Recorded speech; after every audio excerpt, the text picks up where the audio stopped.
está ben estas cousas así, Mareas, e Podemos e cousas así, pero eso vai quedar diluído, así, ao final van a ser como unha especie de cousa que traballe para Pablo Iglesias, para facer o presidente.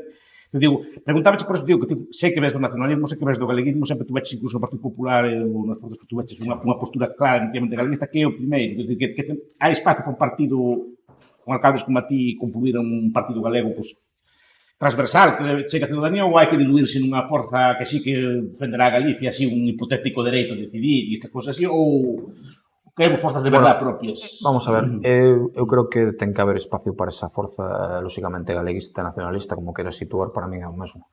De centro-esquerda, eu creo que Compromiso por Galicia pode representar iso, pero creo que en determinados comicios, como son horas xerais, temos que tender a determinado tipo de confluencia para que Galicia estea ben representada nas Cortes españolas. Eu, por exemplo, se falamos claramente, eu sentiríame moi cómodo en un pacto pois, co BNG, por exemplo, sentiríame absolutamente cómodo para representar a Galicia nas Cortes españolas, con a Nova tamén. Con Esquerda Unida non tería demasiado problema cos seus matices, agora eu baixo a marca Podemos únicamente non me vexo. E creo que moita xente máis que se sinte galeguista nacionalismo tampouco. A mí se me preguntas, insisto que non me considero unha persona do eixe dereito a esquerda, donde me sitúo? Eu sitúo na socialdemocracia. A partir de aí, dime, ponme a etiqueta que ti queiras. Pero síntome perfectamente representado por teses socialdemócratas e galeguistas. Bastos. Como representante da dereita aquí.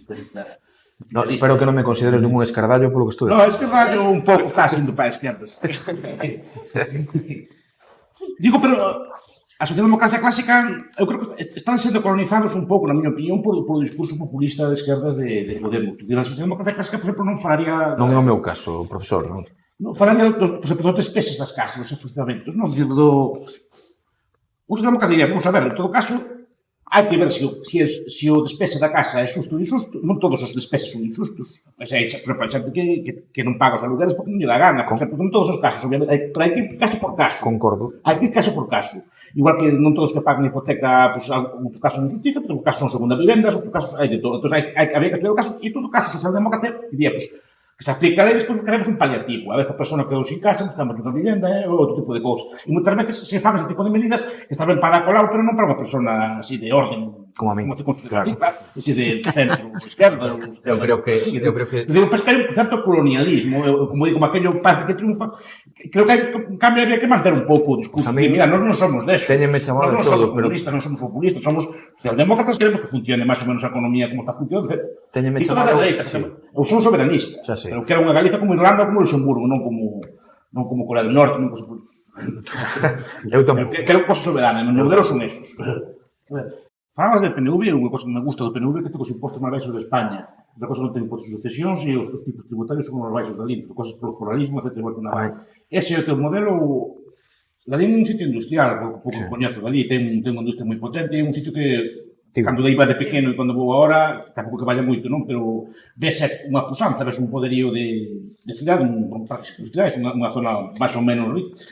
Como vai ser a túa política industrial? Vas imitar o PNV ou vas a querer subir impuestos e regular e facer mil... No, en este momento eu creo que decías a potencia industrial, foi unha potencia industrial, en este momento estamos en 1800 parados, moitas empresas e moitos comercios pechados que foron moi importantes en moito tempo. Eu creo que hai que intentar recuperar, porque o chan industrial, a situación estratégica de la LIN é clave para poder defender, digamos, que veñan novas empresas. Eu creo que hai que baixarlles na posibilidade de, digamos, o precio do chan industrial hai medidas da Xunta, en este sentido, que baixaron agora un 30% últimamente, intentar presionar para que sexa máis, despois, desde o punto de vista de impostos municipais, tamén baixarllos para que as empresas novas que queiran vir a la LIN pois poidan valorar que con eses precios en ese tipo impositivo que os seus produtos van a ser máis competitivos en diferentes mercados que queiran ir.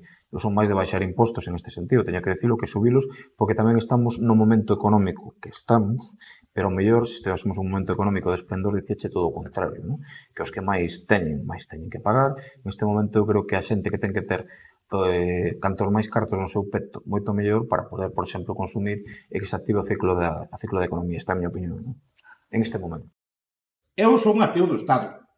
Outras persoas son ateas da religión e claro, do respeto. Igual que moitas persoas poden molestar un Cristo ou así, como para fechar, tamén pode unha persona que ten dereito que lle moleste que é un símbolo dun Estado que non é o seu, que sea, e ten dereito a quitarlo mentras goberne. Non acabo de ver o problema. Eu, en principio, partidario de que non haya moitos símbolos ni moitas cosas, que se faga así o traballo administrativo que está, porque ao final estás poniendo unha simbología que sempre a uns lle vai a gustar, a outros lle vai a gustar. Entón, cuanto menos cosas dellas hai, cuanto máis se dedica ao seu traballo, pois, mellor. E, como divides ben, é o sitio de traballo deles, que de poñer a bandeira, a mí non me ofenda, máis puso a bandeira boa, non puso con estrela. A do cálice é a bola. Con a súa hostia, pero o cálice, súa sete cruzes. É que me gusta, é a bandeira de Galicia, é que me gusta. Dades vos conta como está o anarcocapitalismo en Compostela últimamente. Despois, Millán, volvemos contigo. Se prioridade moral da esquerda. Sabía que iba a decir eso. Xa o sabía. Conozco xente indigna nos dos lados e xente indigna nos dos lados. Pero digo que os valores da esquerda para min deben ser esos. Para ti, pero para os dereito tamén nos temos criterios éticos bastante claros, por menos no que nos respecta. Somos religiosos, temos os valores éticos, claro. E todo isto, eu vou defender... Como Conde Roa, queres decir? Que? Conde Roa era religioso. Conde Roa é religioso, pero hai religiosos bons, religiosos malos. Vale, entón aí pero que non acabo de ver onde está, porque ser de esquerdas hai unha especie de gracia divina que os fai máis dignos que os demais. De esquerdas e divina non pode na mesma frase. Eu vou defender o retrato. Eu creo que por un tuit non se debe xulgar a unha persona. Pero cuidado, non todos lados, porque isto é unha guerra que é polos dous lados, efectivamente. A Castela Bragán se llaman de dimitir por decir unha barbaridade, este por outro lado, vale, pensamos un pouco, tampouco que este ben, xa eles se lucen, non? Xa quedan como un pouco como paspáns, non? Pero tampouco cuestionar a carreira política dunha persona, ou mellor que como outro señor que é un cineasta, ou como outro que leva toda a vida por un día que se diga unha borrada, porque digo que eu sei, porque eu digo moitas borradas, un día todo digo, non pode pasar por mí tamén.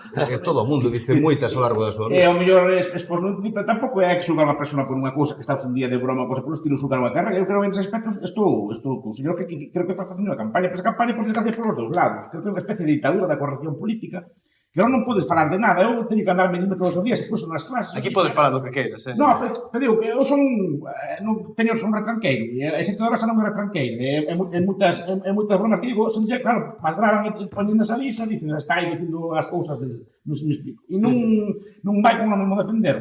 Cosa distinto de Rita Maestre. Pareceche pior. Sí, por un motivo. Depende de onde este o sitio. Se é unha iglesia que da iglesia... Debería caper dentro da universidade. Dentro da universidade. Igual que se houve unha serie de compromiso ali a dar vidas a Franco e tal, e vos metades fora eu sigo ali, o arderéis como el 36, vos quemaros a todos, tal, porque, oiga, señor, foi unha frase que decía, según parece.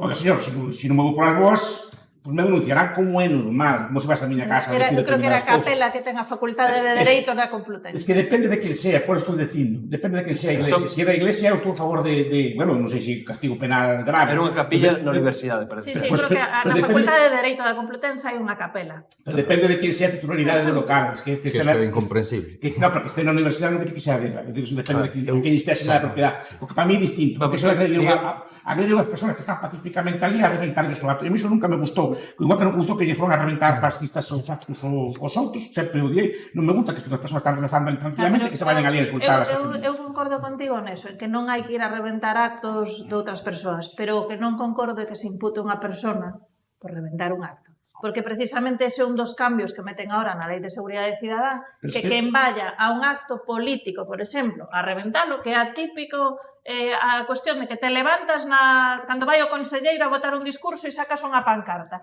Eso, ahora é penalizable, me parece que ten unha sanción de 30.000 euros. Es que eu aí son máis... Miguel Anxo, ti se foras alcalde, entón... No, que depende... Terías mantido ali contigo, na consellería... Digo que maticei moito, depende onde este, se é lugar público ou non. Se é lugar privado, estou a favor que imputen, se non, non. Non se me explico. A miña casa non entra ninguén a dar vivas ao que sea, por moito dereito que teña. A miña casa non hai libertad de expresión. Non se me explico. Marco a eu. E ao mellor, na miña casa, digo, non se fala isto, non se fala do outro, que nadie dá vivas a isto na miña casa. E se entra ali de malos modos a pillar un cartel ali dentro da miña finca, é denunciado seguro. Ora, se é público o sitio, que estou de acordo contigo. Ora, se un local se alquila para un acto e o local é meu entre esas horas, eu admito tamén que se lle poña multa, pero non polo acto, sino por entrar nun sitio que non estás invitado a reventar. Propiedade privada. A cuestión non é a libertade de expresión, é a propiedade. Efectivamente, para mí todas as libertades se derivan desa. Eu defendo a libertade de expresión, basicamente é moi difícil establecer os límites do que é unha ofensa. A ofensa sempre é esta, a ver se me explico. Se eu estou comendo un bocadillo de xamón, entra un musulmán e ofende, pois tendrá que fastidiarse. Se estou comendo un bistec de carne e entra un hindú e se ofende, pois tendrá que ofenderse. E se estou comendo marisco e ven un judeu e di que non é kosher e se ofende, pois tendrá que ofenderse. Igual que a mí me ofende tamén ver Cristos queimados na televisión, pues me teño que fastidiar, non se me explico. Porque non, a mí non me fixo daño, le faría o que quixera o que fora, pois isto é o mismo. É moi difícil establecer delitos de libertad de expresión. Eu só creo, digamos, cando é unha agresión física real, porque a palabra pode ser interpretada de moitas formas, e por eso digo que é moi difícil Estamos falando máis en cuestión ética que delictuosa. De non castigar a libertad de expresión. Estamos falando en cuestións éticas e non penais.